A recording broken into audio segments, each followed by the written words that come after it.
Well, I had the privilege and pleasure of being a United States Marine, and I served in the United States Marine Corps from 1963 to 1967.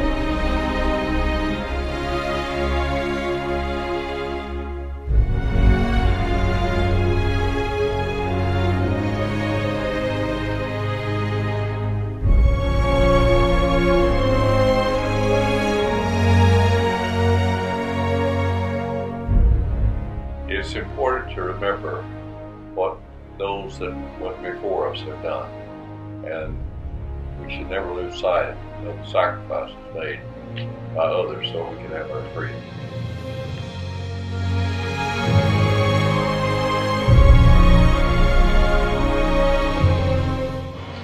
I learned that there's a lot of responsibility put on young people. Would you go back? Yeah.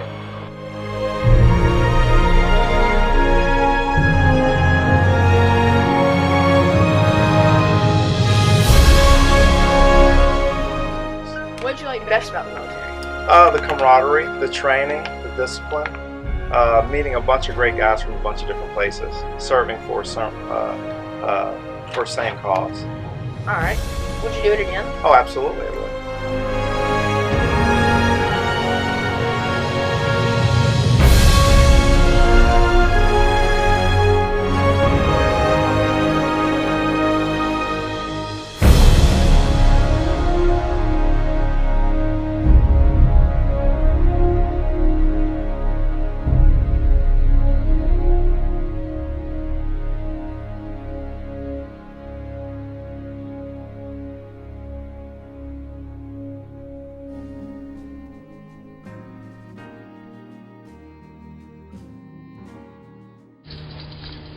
Most of my vivid memories are from Vietnam.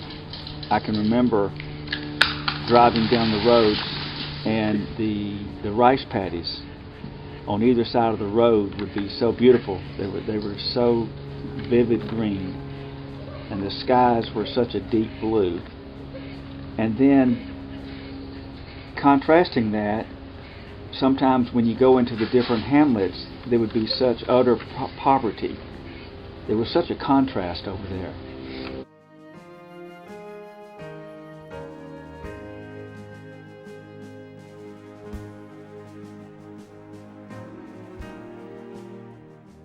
Because I also believed by that time that we young men, owed a period of time of our lives to the defense of this country. And I still believe that to this day. I'm proud of my service. I do not regret 1 minute of that service.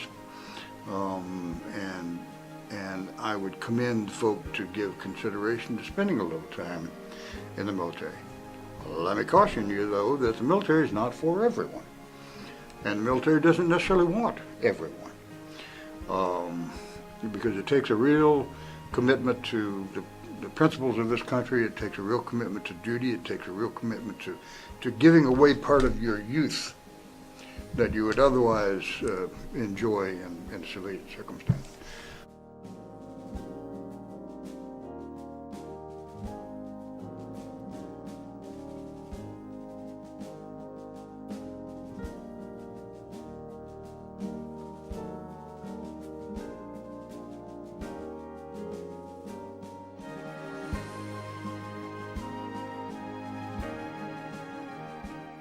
Came out and he said, Colton, you got to put your rifle on that stack. Well, when you're in basic training, and it's just been a short time for me, less than 2 years, you never give up your rifle. So I looked at that stack and looked at my feet. Looked at that stack, looked at the feet. What stack I'm looking at, I'm looking at those rifles. So finally I knew how to be treated. I said, well, if all of them's going to get court-martialed for giving up their rifle, I throwed mine in the stack too. So they took me in and treated my feet. It's almost just like a dream. Got in there and got inside a tent on a gurney, and they started cutting my boots off. And truthfully, I just fell asleep. I was so tired. It was just so comfortable laying there and being dry. And well, when you first get there, you're pretty much like everybody else. About a week to 2 weeks, easy. all you are is scared to death. You have no idea what's going to happen. You know that you could get killed any moment, any day. And then after a few days or so, I always say it's close to 2 weeks, but after you've been there for a few days or so, you realize you're getting shot at every day, you're getting mortared. If you're going to die, you're going to die. And there's nothing you can do about worrying about it. You cannot worry about it constantly, because if you do, then you'll never get your job done. You'll never help other people. So you go out there and you do your job and you do it the best you can.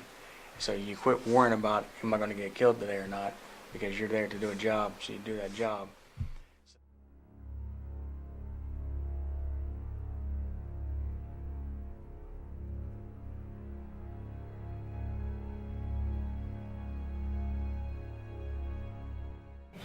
What do you think kids today should know about the sacrifices that veterans have made for our country? Well, you know, they're still making sacrifices for our country. It is a sacrifice when you go through your training and then have to go away and be away from home. And most the kids that go in the military are real young. I was 18 years old. Why did you voluntarily sign up for the Navy at age 17? Brother and I decided we'd go in, join a volunteer before we was 18 in order to serve in the Navy together.